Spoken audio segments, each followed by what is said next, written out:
Hi, it's Mitch from PickDogs.com. Saturday, April 29th, 2023, here with your live show. We're live 7 days a week, 365 days a year. We got a loaded show here today. We got the world's best handicappers, of course, at PickDogs. And today, no different. We've got a pretty nice little schedule today. It's got some rainouts yesterday, so we have some double headers today. It'll be interesting to see if they actually play all of those games and then other games. And then we also have a lot of NHL today after Edmonton and LA took a couple day vacation to Jamaica or something, and then came back and decided to play. And then a few other teams involved. I think we got a game 7. Oh no, it's not game 7. Whatever. We'll talk with the hockey guys about that sort of stuff. I think we do have game 7. Rangers and Devils, maybe. I don't know. No. All right, whatever. I don't follow the NHL too much, but I like to act like I do when I'm talking to Rod and Chris, as long as it's taking the other side. But we got Al McMordie with us to start the show. Al, I was digging myself a hole there with the NHL talk, so I figured I might as well bail myself out. How's it going? Game 7 tomorrow, Boston versus the Panthers, and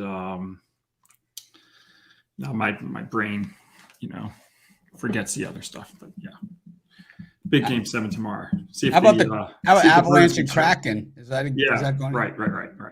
Avalanche. Game 7. Yeah. But that Florida and Boston game, pretty good one last night. We'll have to see what the hockey guys say about that. But the hoops, I think, last night pretty good too with the the Warriors and the Kings.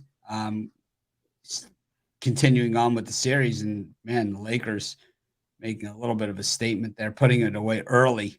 And John Morant saying it was his off the court issues that caused the problem. It looked like some on the court issues there yesterday in that one. It's called Anthony Davis deciding he felt like playing and giving it 100%. And oh man, when that guy plays, you almost forget how good he is. Yeah. Well, I mean, I think, Memphis, when they lost Steven Adams and, Brandon Wright, that's just created matchup problems versus the Lakers. And how about what we're seeing here, though, is that so far we've got 2 play-in teams that have advanced against higher seeded teams. And, we have, lower seeded teams winning these series, like the Knicks and the Heat are playing tomorrow. 2 lower seeded teams that won their series, and then you have the Warriors a chance to win theirs. The Lakers won theirs; they were the lower seeded team.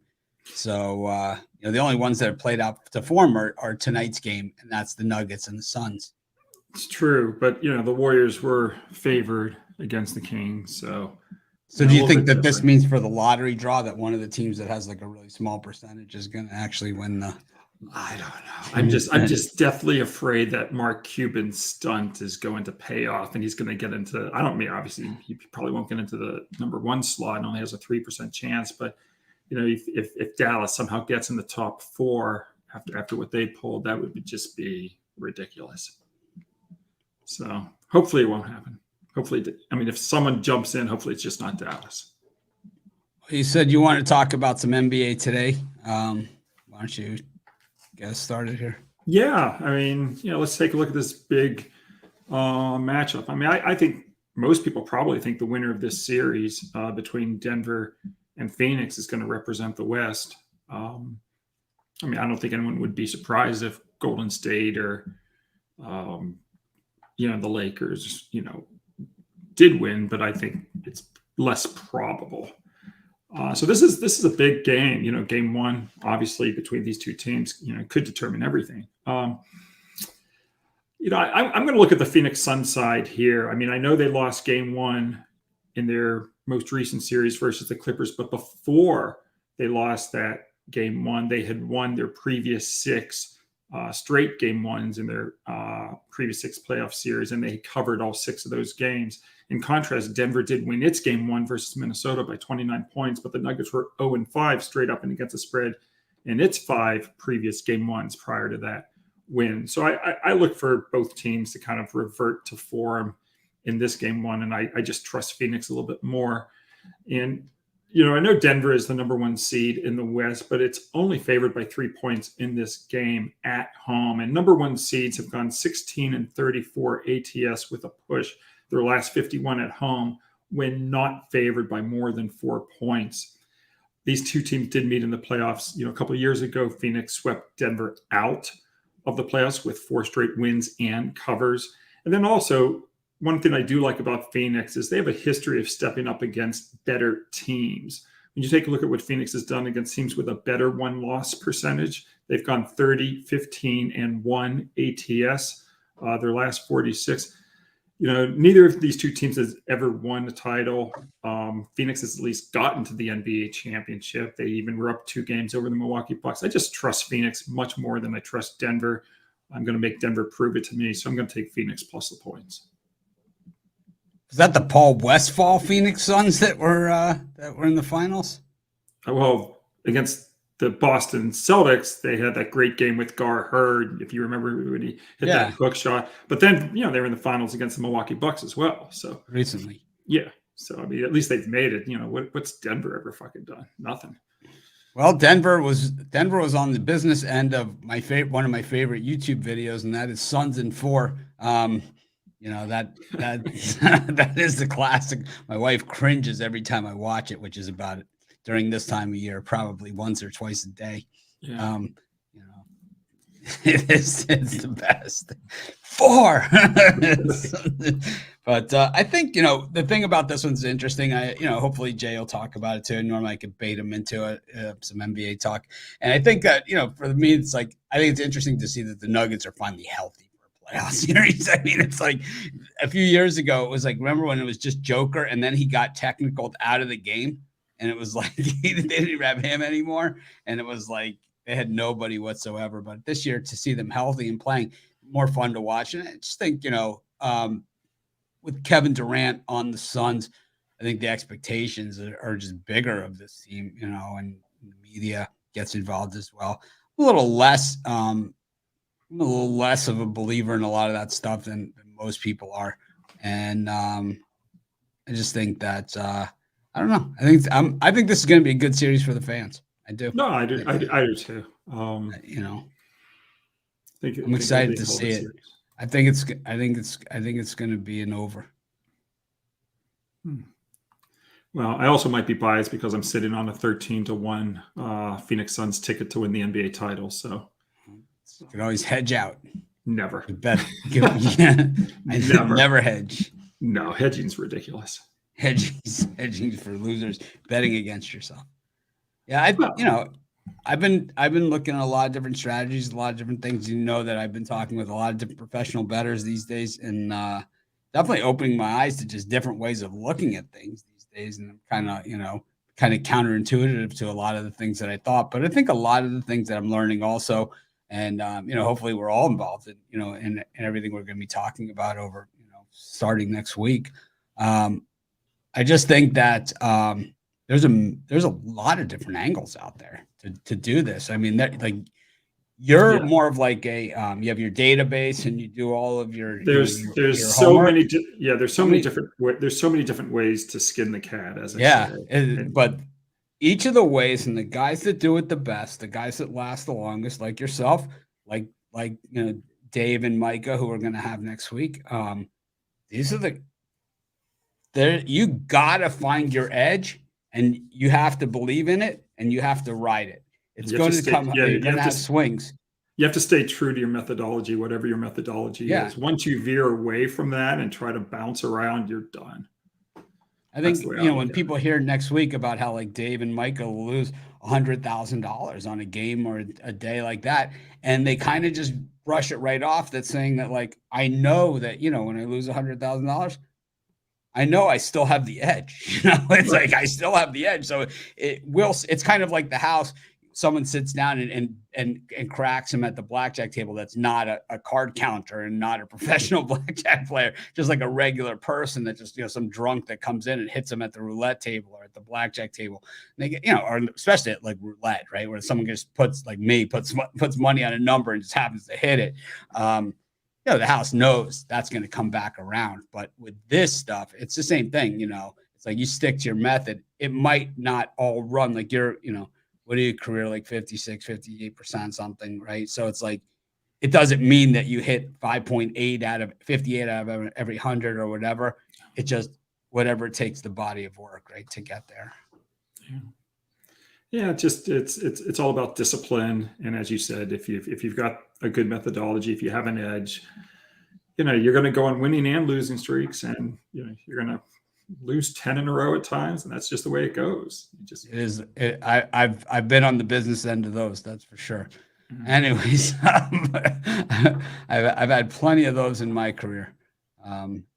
I had 2 games this week in Major League Baseball that I lost, one after another in the last at bats.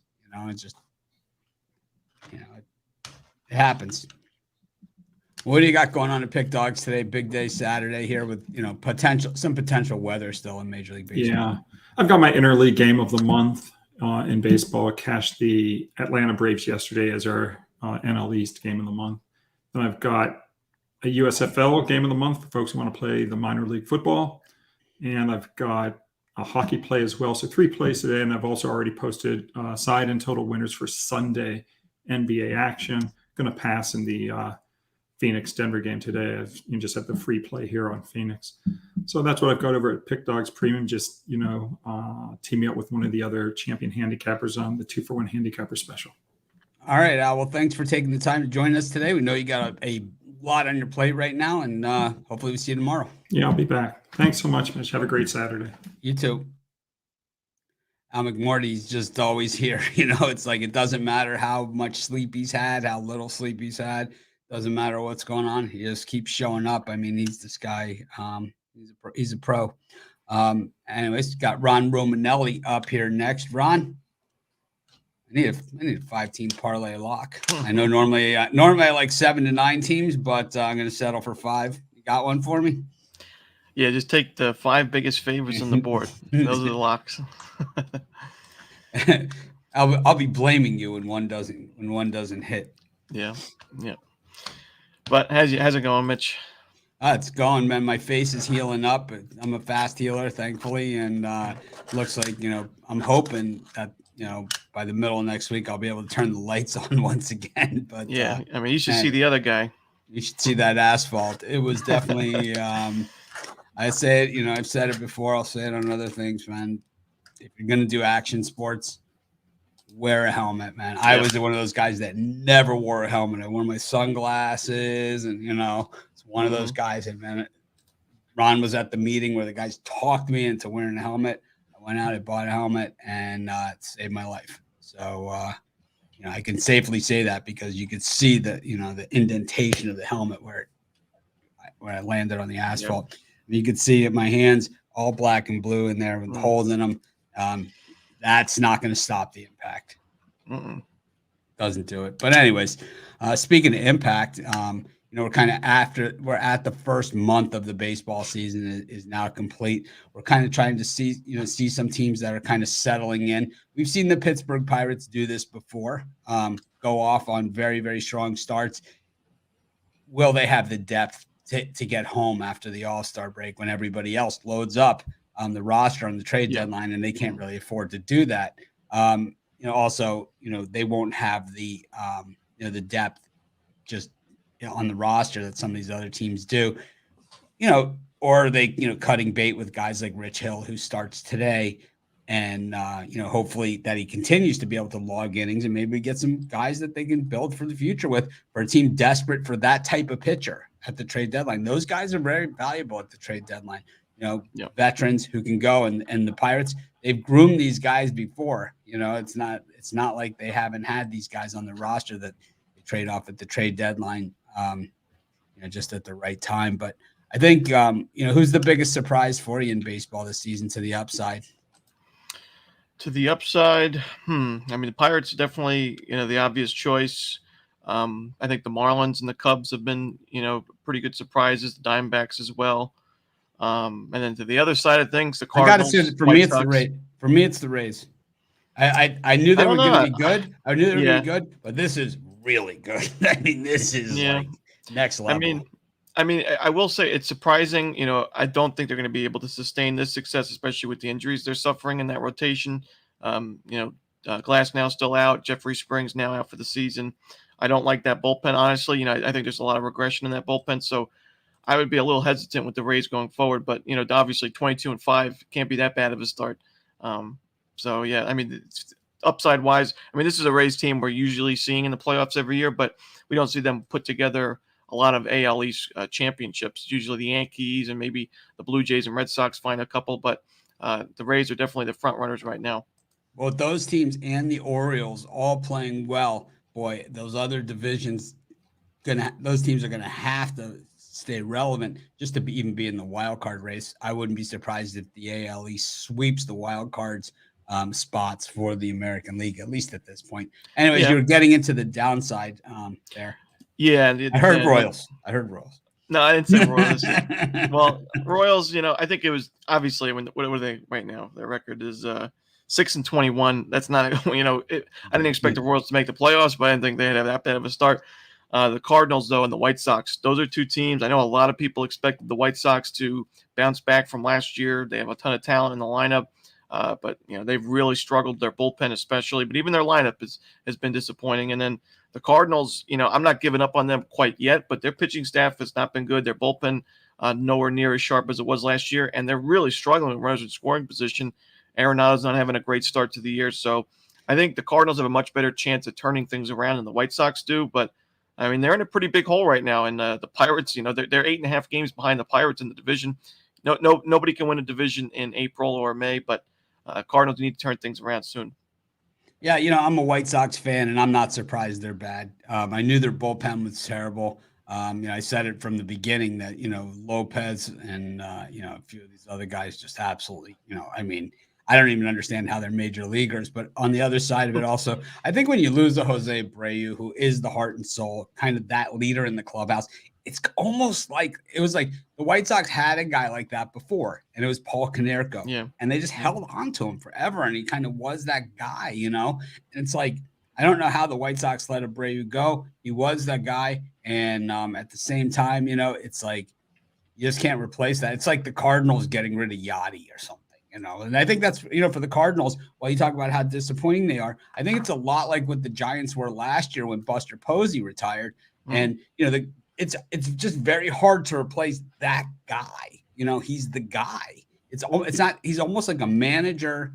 Yeah. The players are accountable to Yachty. It's like they're accountable to him, and the manager himself, but more accountable to him than anybody else. And it's like you lose that guy, and Buster Posey, and Yachty, at bat, I mean, he had lost it a while ago, but behind the plate, I mean, forget about it, right? And then Buster Posey, who just clutch after clutch after clutch throughout his career for the Giants. And they just, they never really bounced back from that. Mm-hmm. But anyways, these are certain things I always think it's like, these losses like that, they're part of it. And their pitching staff is not as good because Yachty Molina's there. Wilson Contreras is not even in the same sentence as Yachty when it comes to behind the plate. I agree. He thinks he is, but he's not. Maybe in his mind, but that nowhere else. Yeah, and he's done a little bit better lately, but still, it's tough to replace a guy like Yachty and even Wainwright out of the rotation for right now. That's tough, but I think they'll turn it around. I think they have the better chance of doing so than the White Sox. I think the White Sox, it's time to rebuild, which they just rebuilt, not long ago. So I don't know what's going on with that franchise, but glad I'm not a White Sox fan, unlike you. Well, my two favorite teams to watch this year are playing each other in a series this weekend. That's the Cubs and the Marlins. Most people know I'm not a Cubs fan, but I love what they're doing. And the Marlins, I just love what they're doing too. I think you take that Marlins pitching staff, you put it on the Cubs, throw in Steele from the Cubs rotation, and they're going to the World Series, right? You can merge those two teams. Like you can mix it. If you can take the best of those two teams, make them one team. I think they have what it takes to go all the way, but it's like, unfortunately, it doesn't work like that for either of them. But anyways, what do you got going on for us today? Yeah, I'm looking at the Diamondbacks-Rockies game at Coors Field. Got a steep total here at 12.5 runs, pretty steep for Coors Field games. We've usually seen them around 11.5, but for good reason. You got two young pitchers, Noah Davis making his first career start at Coors Field. His first 3 appearances at the major league level were all on the road. He's pitched well so far this season, but again, on the road at Coors Field, young pitchers usually don't fare too well, and I don't like the fact that Davis doesn't have a very good whiff rate. The Diamondbacks put the ball in play very often. They did so in the first game in this series. They scored 9 runs by the end of it. A lot of base hits, a lot of base runners, and not a lot of strikeouts. So I think the Diamondbacks get to Davis.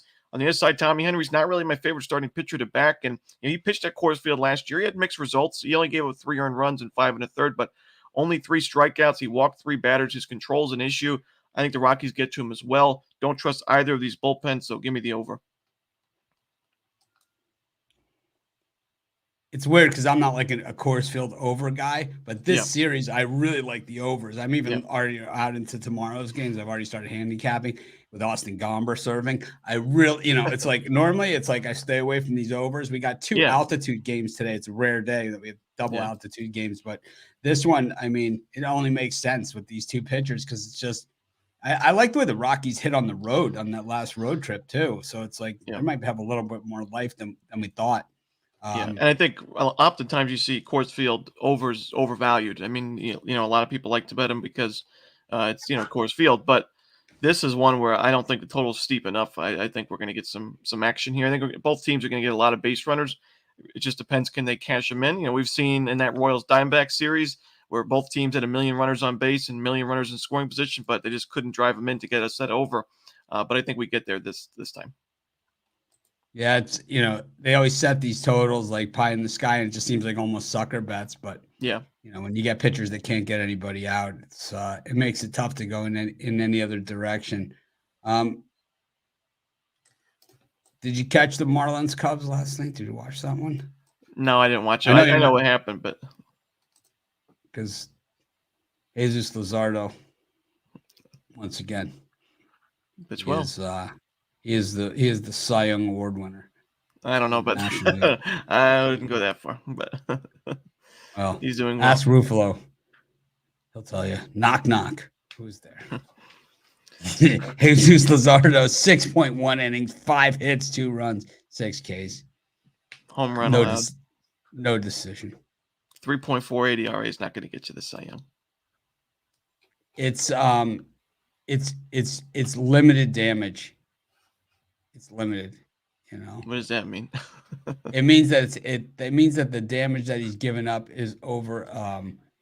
It's not a typical thing where like game after game after game he's giving up big runs, on that level. It all happened in like one game, and he doesn't have a huge body of work to stretch it out over. It's like when Max Fried had the 5.89 at the All-Star break when the Braves ended up winning the World Series. Sort of like that. It's okay. You can badmouth Jesus all you want. Oh, I love Jesus, but I'm not a hyperbolist. What are you talking about? I don't exaggerate.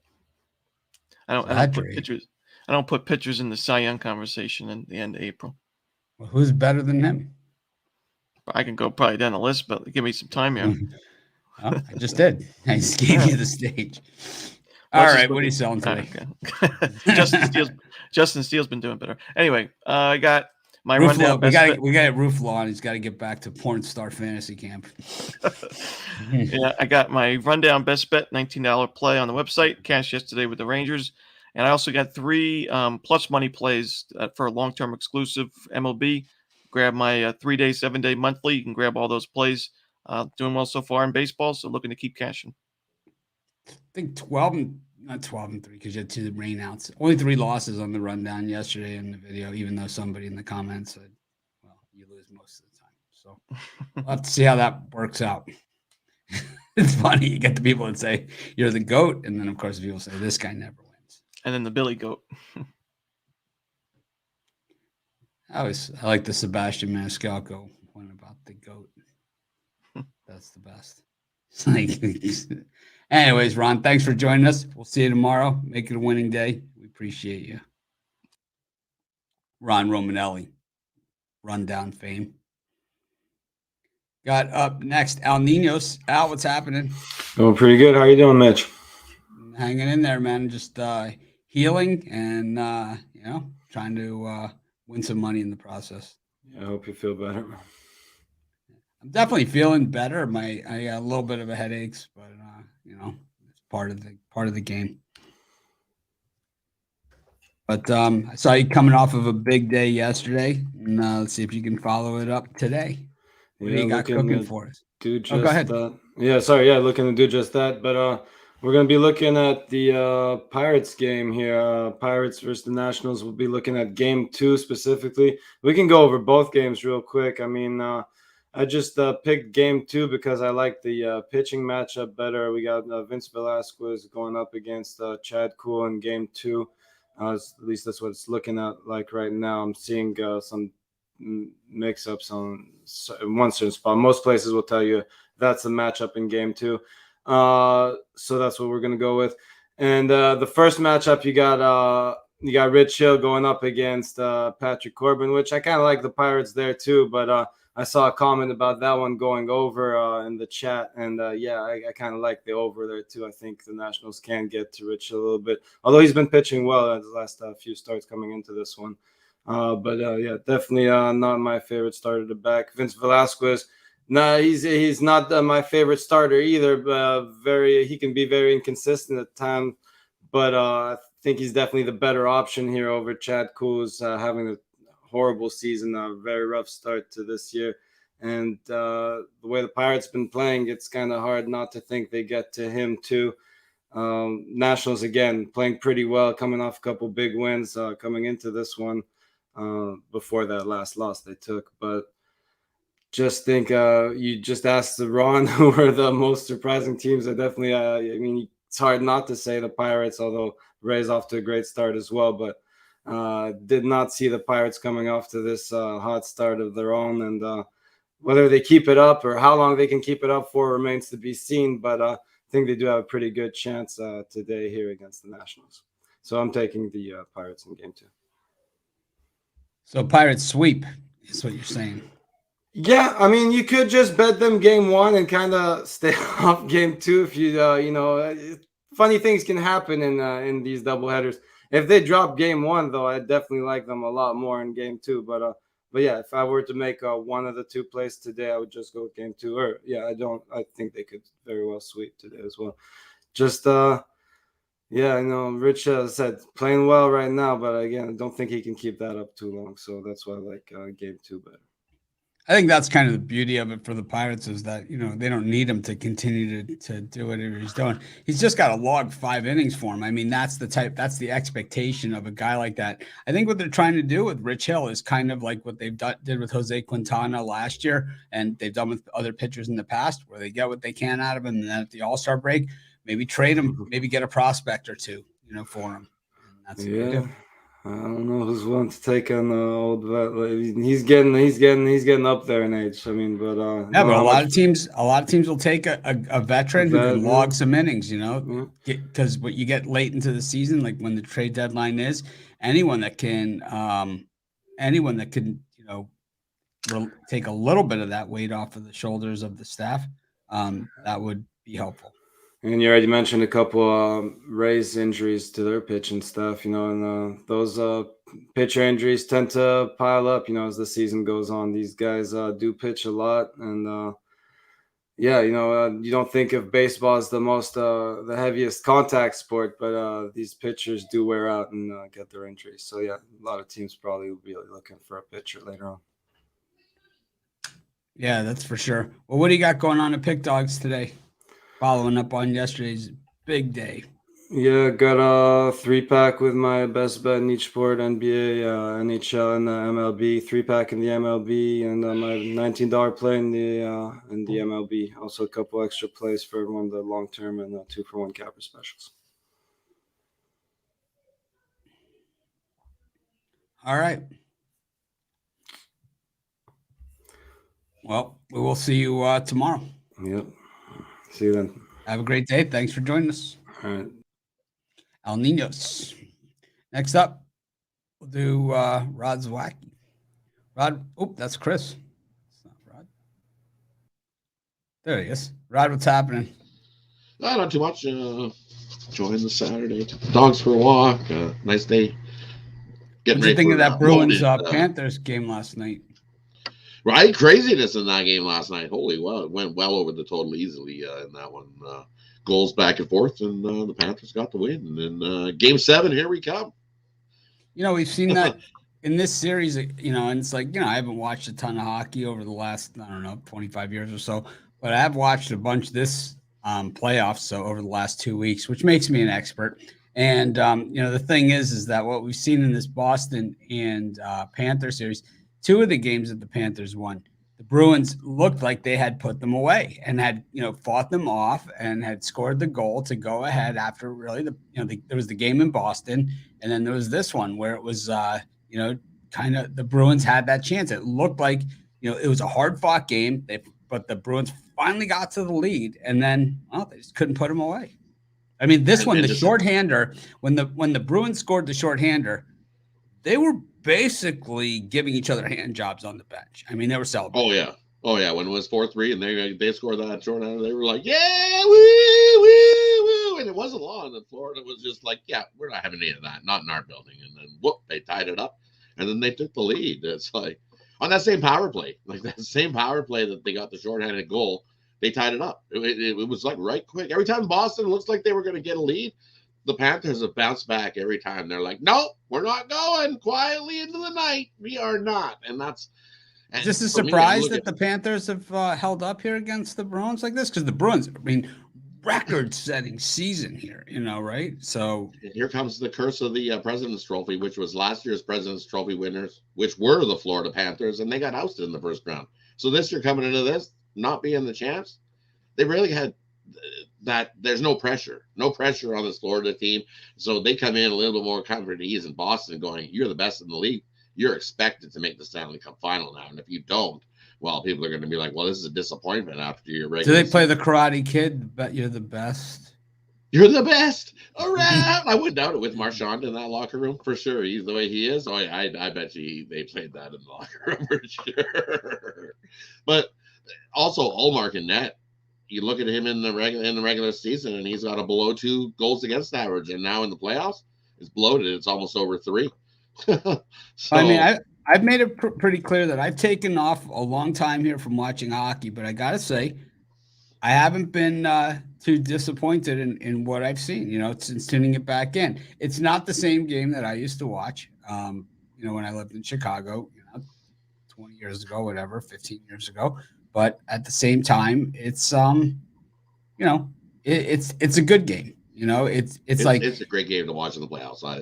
If you've never watched hockey, tune into the playoffs, watch some games, and you'll get hooked. It's such a different game, and the playoffs are just a different beast, and it's always so close, tight battles. You like a little bit of rough stuff. They definitely rough it up, not as much as they used to in old school days where they were definitely fighting each other.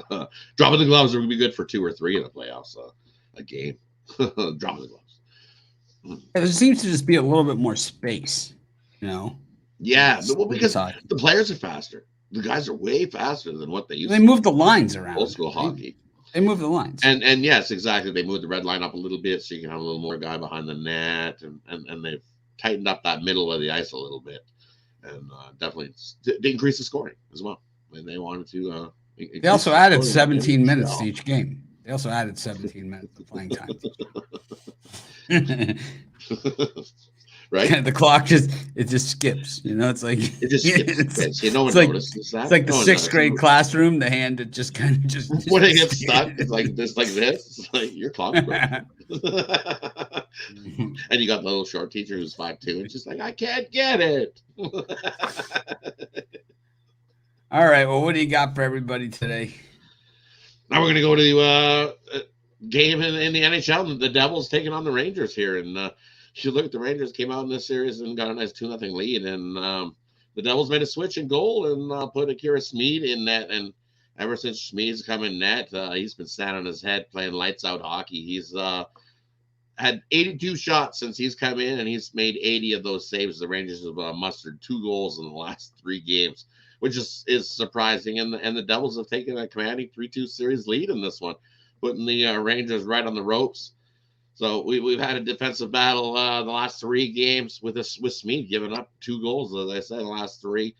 And Shesterkin He's not giving up like 50 goals either. We've got a combined goals in the first 5 games of this series of 12 for the Rangers, 11 for the Devils. So we're going to go back to the under, as this elimination game in New York is going to be even close and tighter. I think the first 2 wins this one, where we've seen some 2-1s. Rangers 9-2-1 in their last 12 off of 1 day's rest to that under. 7-2 in their last 9 to that under. You look Rangers last 4 as a favorite, they've lost, so they could be in trouble here. The Rangers open up 2-0 lead and lose to the Devils. I can see it happening in this one, but I like the under as the better play. Goals are definitely going to come on a premium. 2 solid goalies in that. Take the under. Well, like you said, hockey has not really been much of a fighting sport, but I think that this is certainly one of those opportunities where that could happen. So, I can see a fight here. Couple fights. 2 teams don't like each other at all.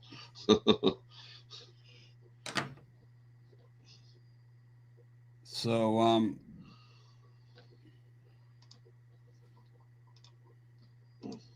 Definitely gonna be a battle in MSG.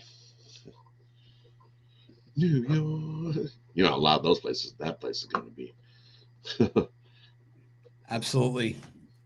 And then the Rangers making all those trades before the deadline. I don't think they want to go quietly, so it could be a rough one. What do you got going on today at Pick Dogs? And over at Pick Dogs today, I've got my 10-star NBA executive info play, top red play in tonight's playoff action. Or I've got my Saturday Sluggers on a nice 5-1 run in the MLB. Off to a rough start there, but we're turning around. Nice 5-1 run, as I said. You can get 5 plays I've got in today's MLB. Love today's card there. Or I've got my solo play in tonight's NHL action. My $19 NHL Sniper on a nice 13-6 run there. You can scoop that over at Big Dogs Premium. Or pair me up with any one of the other hot handicappers, which we got a bunch over there. So use a 2-for-1 capper deal, and 2 heads always better. Awesome, Rod. Thanks for joining us. We'll see you, of course, tomorrow and always Monday through Friday on our weekday show. Definitely. Thanks for having me. Have yourself. Yeah, I noticed no inflection today on the pick, but there could have been.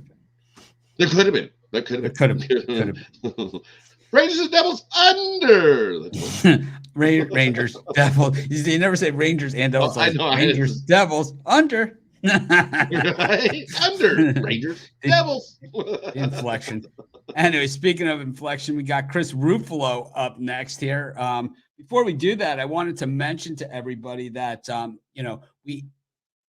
we have a new thing going on at Pick Dogs. It's brand new, and that's why I haven't really said too much about it. But we have a phone thing that we're doing, and this is just like late information plays, syndicate plays, things like that, things that don't fit our regular premium picks. It's not for everybody. I did a video on it on the site. I just wanted to mention it to people because we did go 3-0 on those picks last night. So if it's something that you're interested, this is for people with larger bankrolls, people that make large bets. It's not for like the $20 parlay player or anything like that. We have our premium picks at the website. That is something for everyone. And but this is the number here. Let me see if I can show it. Does it work? Yes, that's the number right there. You can call that number and find out more about it. Like I said, these are like syndicate plays, late information plays. These are not the plays from the website. The place on the website, I bet, believe me, all my premium picks, so does everybody. They're our website picks. I stand behind them. We love them. They're always going to be there, and it's something that we do. This is just something a little different that a lot of people asked for. Other people in our business do it, so we're doing it too. So be sure to call that number if that's something that you're interested in. And like I said, 3-0 last night on those picks. So anyways, let's get next up. We've got Chris Ruffolo. Chris, how's it going? Doing well. I'm back in, the wonderful room here at the facility. I don't remember what you called it earlier, but I could tell you it's not porn star boot camp, but it's still a good time. Still really beautiful weather here.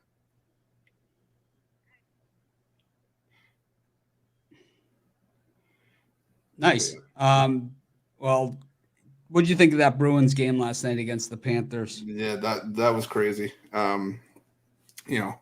Just it's a lot of offensive fireworks, a lot more than I thought we were going to see pretty much over the course of this entire series, especially from the Florida Panthers. I think Rod mentioned it. Boston had just been so rock solid defensively all year long. Linus Ullmark looking like the winner of the Vezina Trophy, but the problem is that the Vezina Trophy only counts for the regular season. Playoff hockey's where you make your money, and he's put the Bruins in a really, really tough spot. But again, got to give some credit to the Panthers who've been able to find their footing over the last couple games in the series and make it winner take all tomorrow. Absolutely. It's like I said, earlier. I haven't, I admittedly don't watch a ton of hockey, but I've been tuning in, for the playoffs. I make my hockey picks every day. I just do it based on 100% data driven the way I do my other picks. Right. And it just, I have a formula, my formula works, and you got the Mitchie Pucks, you can hit the games, whatever, but it's like, it's just basically the same math I'm doing for, any other sport. Like we talked about with Big Al early in the show, you have a system, you stick with it, and it works at pretty much in everything.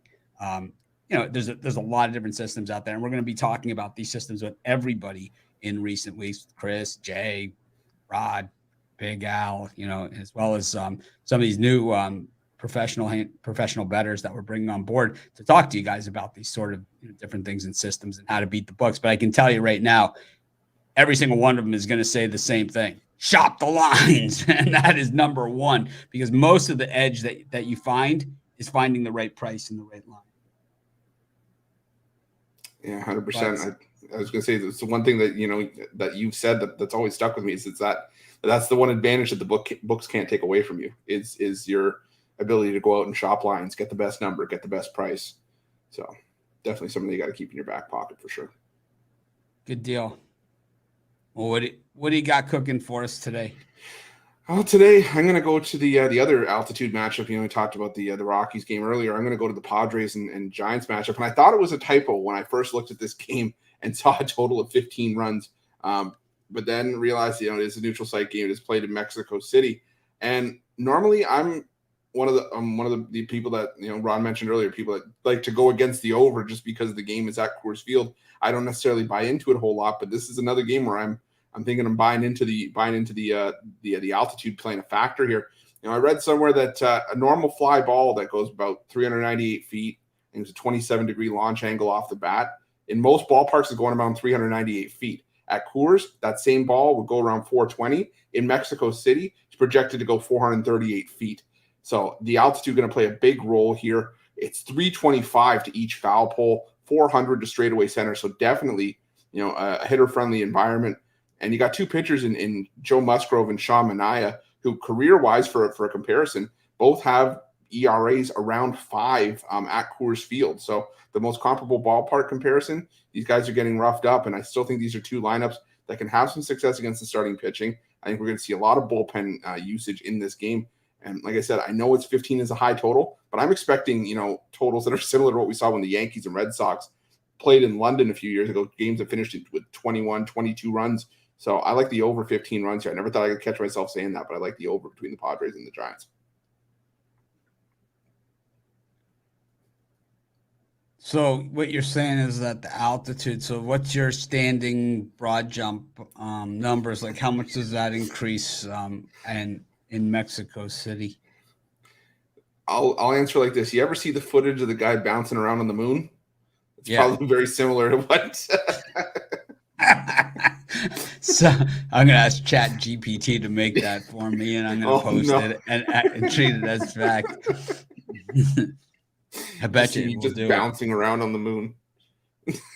I'm gonna be bouncing around in Mexico City with a with a Modelo in my hand and just watching the ball fly out of the park. Should be an interesting watch. I'm definitely going to be tuned into this one because I want to see how this all plays out as well. I think it should be an interesting game, and we've seen games that when they played baseball at Wembley Stadium the first time there with the Red Sox and the Yankees, we had like this 35-run game. It'd be interesting to see if they have one of those games there, and it's interesting that these teams willing to let this count on their record. in this type of environment. Yeah, Because the way things have played out in baseball and the wild card and everything like this, one game could make the difference between making the playoffs and not. And it would be hard to say, oh yeah, we lost that 34-33 game in Mexico City, and that's what kept us out of the playoffs. But it does happen. Yeah, and I mean, this Mexico City series is two pitching matchups that could produce overs or at least high scoring games.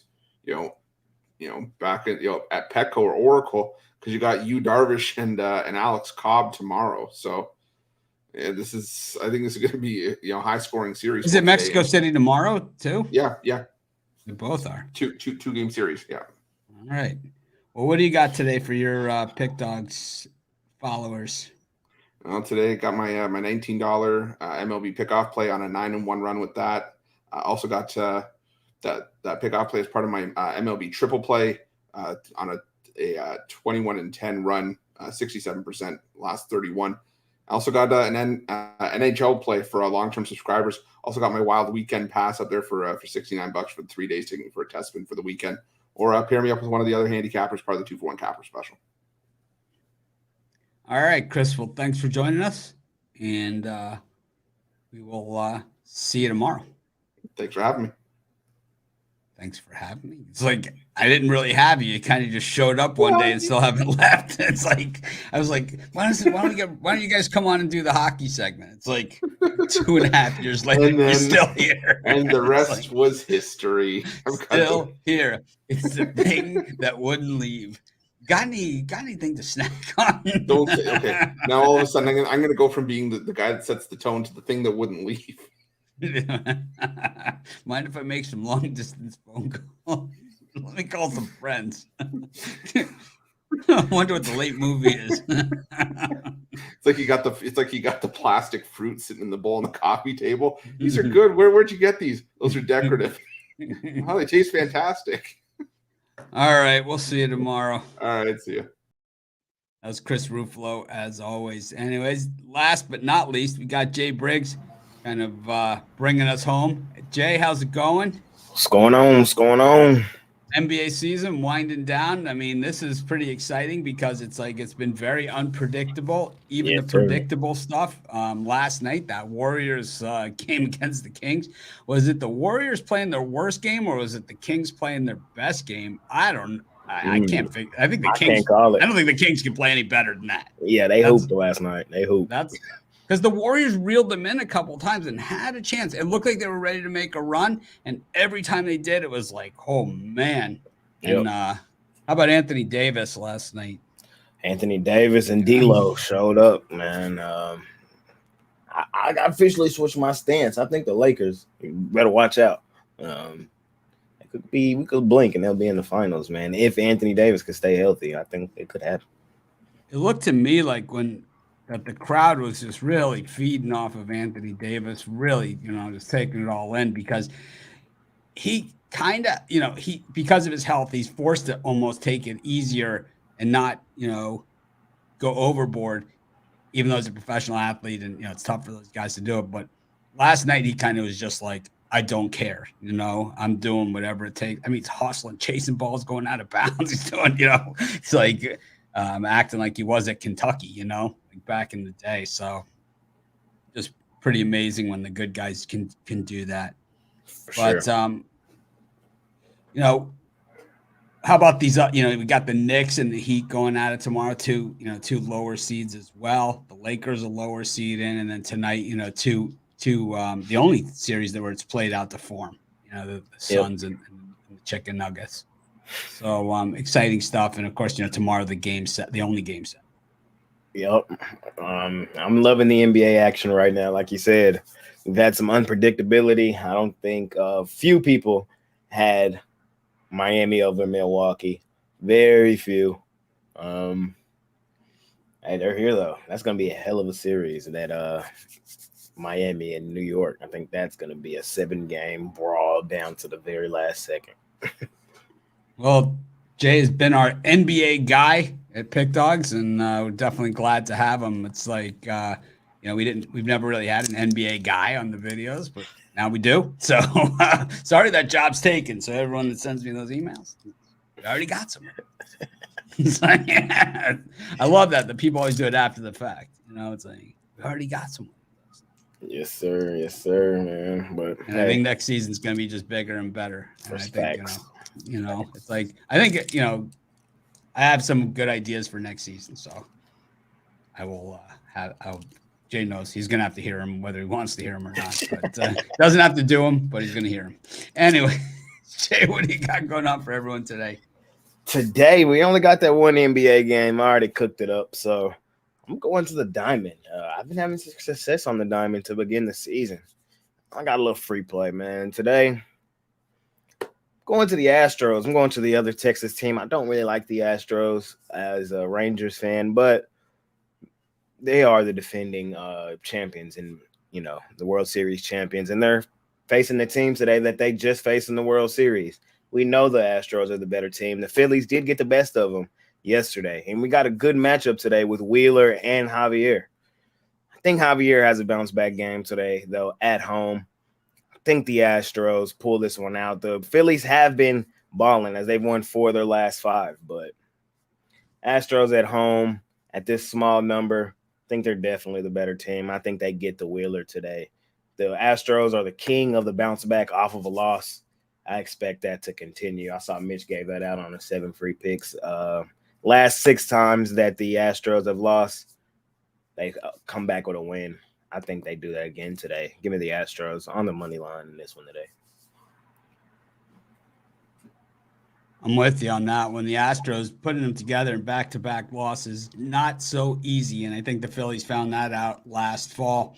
This is a rematch of the World Series. Zach Wheeler did not have a great World Series last year against the Astros. So, I mean, he's trying to get revenge here, but it's not always a happy ending in those sort of situations. Right. I know for Jay, probably a little bit of a struggle there, but he's probably still giddy over the Bijan Robinson going so high in the draft. I couldn't believe the Falcons went that high with him, man. It made me mad, but. You got your 2 guys on the same team. I got Pitts and Bijan over there on the same team. I mean, all they need now is a little bit of help, and they're probably they at least appear to be headed in the right direction.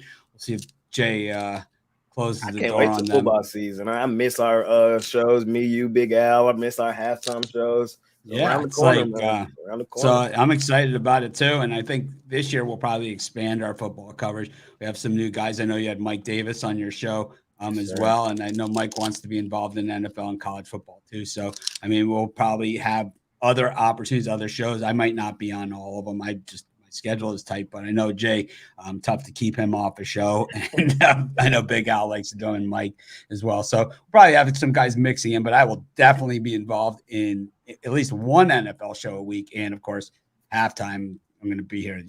I'll be sitting in the chair dead at some point, and you guys will be like, Mitch, who do you and it's like, I think he's dead.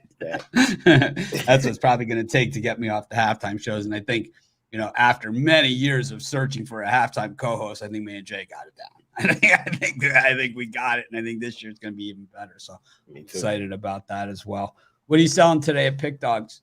Today I have 4 plays total. I have my $25 NBA Jam Session play, my favorite play on the board in the NBA action, and then I have a 3-pack in Major League Baseball. Off to a great start over there, and in that pack includes my $19 MLB play of the day. You can get the play separately.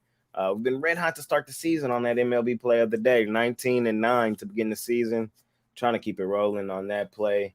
Or you can hop on something long term. We're up over 800 units last 30 days. So hop on something long term. Let's continue making money, or pair me up 2-for-1 capper special with one of the great guys. Everybody's hot right now. If you just go look, man, everybody's hot.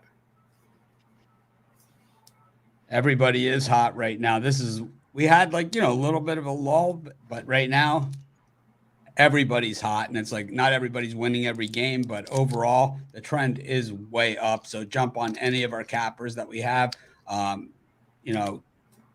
Everybody's tearing it up, but Jay's been hot as well. So certainly never a bad place to be. And, I'm just excited about everything that's going on at Pick Dogs. It's like, this is one of the Well, I normally have a ton of things going on. Jay's known that since he's the first time I've ever talked to him on the phone. I think I probably got 6 calls while I was talking to him. But I think at the same time, it's like he's starting to see how it's like all the action starts to happen. It's like we have some new guys. We're kind of mixing them in. And it's like I don't just bring in anybody. I bring in guys that kind of do something a little different, takes on things. And I think we're getting we've always had a really good mix. And I think it's just getting bigger and better now. And I think some of the guys that you guys are going to see this week coming in, some